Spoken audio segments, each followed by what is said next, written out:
Hi, it's Natalie here with 20 tips on how you can be happy today. Now, these are the small and realistic things that you can actually do every single day to keep your vibrations high and your stress down. So here are some things you can do in the morning. So tip number 1 is to take a deep breath and repeat. Now, the reason we take deep breaths, and we'll talk about transformational breath work, what's happening is that we're getting oxygen into our system, we're expanding our lungs, and what we're also doing is centering our energy, and so that we're getting back to center. So you can just take deep breaths in, just breathing in, breathing out. Just do it with me one more time, breathing in. And breathing out. Makes a difference, right? You can already feel the difference? Yeah.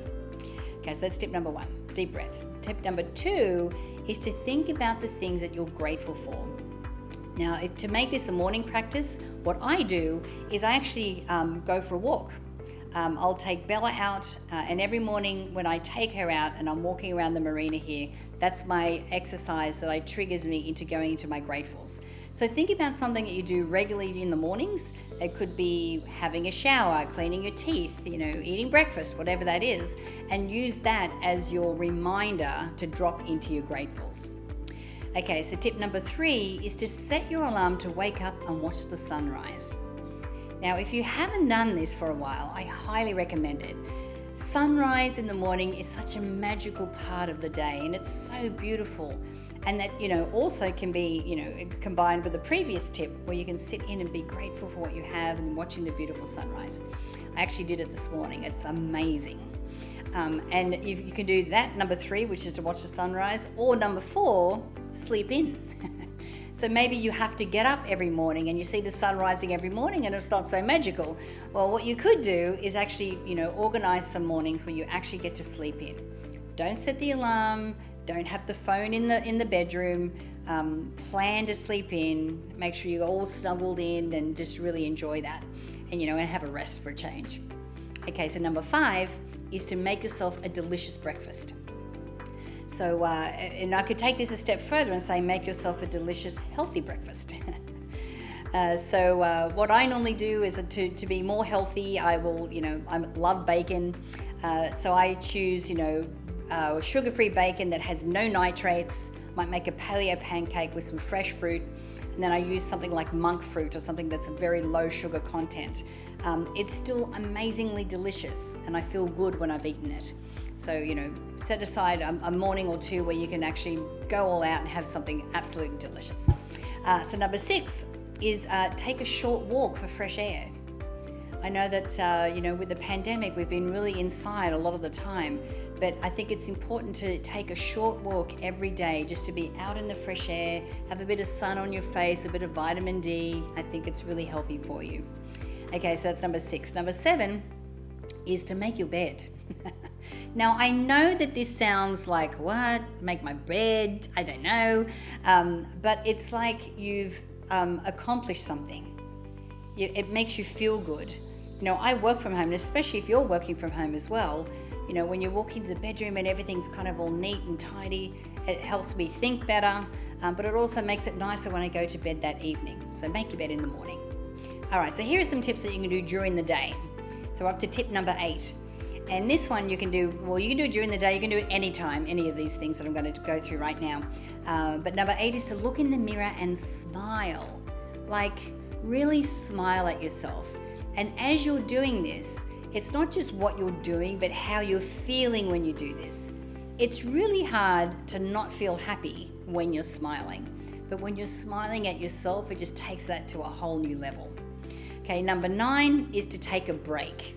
Now, especially if you're sitting down and you're working in front of the computer a lot of the time, like I am, I like to, every 90 minutes to get up and either do a little meditation, do some breath work, take Bella out for a wee walk, make a meal, whatever that is, but take a break and try and do it regularly. If you can do it every 90 minutes, it's really great for brain function and productivity. All right, so number 10 is to stand up and stretch. So sitting is the new smoking, apparently. So if you do sit a lot during the day for work, it's important that you get up and move around. So just do a little bit of stretch, especially shoulders. You can find that shoulders get really tight, especially if you're hunched over the computer, legs and everything, and it really helps to keep your health up when you've got great flexibility as well. So number 11 is get some exercise. So any kind of exercise. It could just be walking. But I know that I've actually started working with a personal trainer. We train outside at the beach because the gyms still aren't open yet. But doing that exercise has made such a massive difference. I feel like I have more energy. I feel happier. I sleep better at night. And I'm losing weight. So I encourage you, if you haven't got an exercise regime right now, that you make a commitment to do that. Okay, so number 12 is to say no to something that doesn't serve you. So often we can get caught up where we're doing things out of obligation, and we do that for a lot of different people. But sometimes when we keep giving and giving like that, we're depleting our own energy. And so to keep our energy full, maybe there are some things that you really should be saying no to. And you don't have to go, look, no, that's it, get out of my life. It could be more like a no, just not now. And just saying that really sets up a healthy boundary and can make you feel so happy. It's awesome. All right, so number 13 is to tidy up your workspace. Okay, so for me, I know my workspace needs to be clean. Otherwise, I can't think. So make sure that it's, tidy. And maybe, do put something like a little flower or, something like a nice little poster or something just to, to brighten up your day and make you feel happy when you're working. All right, so here we are, we're up to number 14, and now we're going into some things that you could do during the evening. Again, this could be done any time, but these are things you can do in the evening. So number 14 is to take some time to meditate. Meditate has saved my butt during this whole pandemic time because there's so much polarity, there's so much, things going on right now, and especially if you're online, it's like crazy times. So if you meditate every day, what happens is that you're going inside. And if you're going deep, you're really connecting to the greater consciousness, right?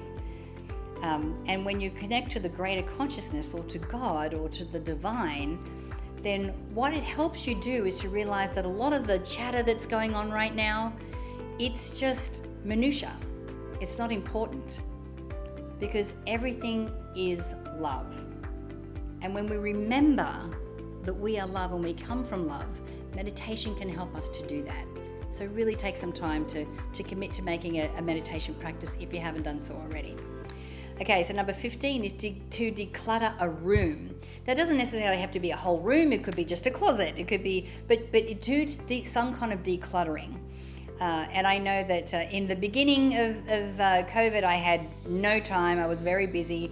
And then I started to get some time, and now there is not a corner in my apartment that isn't neat and tidy and exactly where it's supposed to go, because it helps, with my mind, and it helps me, feel like I've accomplished something.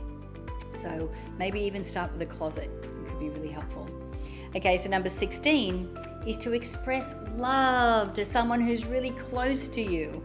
I would step this up a little and even encourage you to express love to someone you may be having a challenge with.